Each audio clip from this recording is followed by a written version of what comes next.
প্রথমে কুমড়া শাক, পেঁয়াজের ডাঁটা এভাবে ভালো করে পানি দিয়ে ধুয়ে দিয়ে দিলাম কড়াইতে। আর তারপর এখন দিয়ে দেবো সিম। আর তার আগে কাঁচামরিচ দিয়ে দিচ্ছি পরিমাণ মতো, যে যেমন ঝাল খেতে পছন্দ করেন সেরকম দিয়ে দেবেন। তারপর সিমগুলো দিয়ে দিলাম। আর এখন পর্যায়ক্রমে লবণ, হলুদ গুঁড়া এসব দিয়ে দেবো। আর তারপরে কিছুটা পানি দিয়ে দেবো। আর এখন ভালো করে এই শাক সিমকে সিদ্ধ করে নিতে হবে। তারপর একটু পরপর ঢাকনা খুলে একটু করে নাড়া দিয়ে দিতে হবে।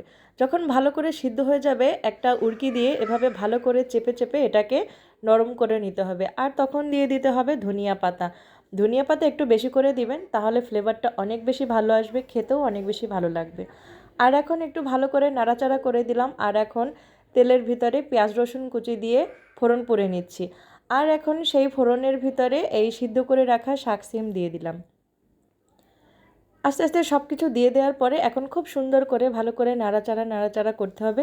আর তারপরে রেডি হয়ে গেল শাক সিম ভাজি, মজাদার ভাজি।